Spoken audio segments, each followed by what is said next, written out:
Since the start of the Me Too movement, we're hearing more women having public conversations about sexual harassment and assault. But a new conversation is emerging among men as they reevaluate their behavior in the workplace. News 5's Laura Wilson joins us in studio with more on this side of the story. Laura.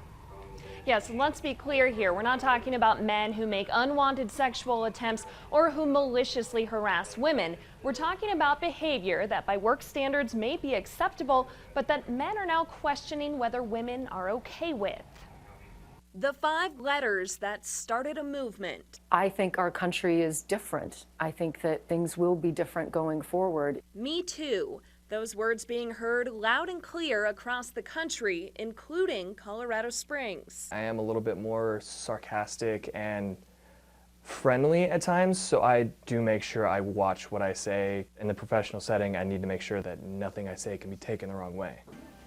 Jared Blake works as a massage therapist at the Colorado School of Massage. We keep it nice and safe. His boss, Jose Alberto, says because of the nature of their business, his staff and students have been following strict guidelines years prior to the Me Too movement. From something as simple as switching topics. When your client starts to speak in a certain way that you can tell they're nervous, that's your cue to change what you're doing. To client waivers. This is our open communication policy that prohibit sexual conduct of any kind and encourage clients to speak up as soon as they feel uncomfortable.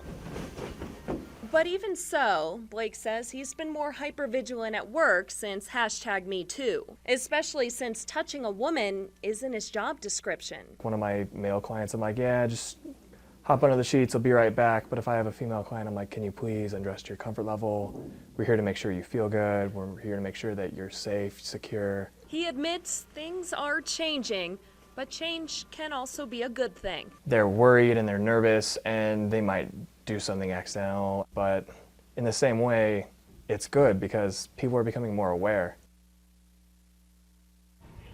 And I did ask Blake what his rule of thumb has been as far as what he deems appropriate conversation in front of women. He said if you wouldn't say it to your mother or daughter, don't say it to a female coworker. And we did post the question on our Facebook asking if our viewers have changed their demeanor at all in the workplace. Head to our page to weigh in. Rob, Elizabeth, back to you. All right.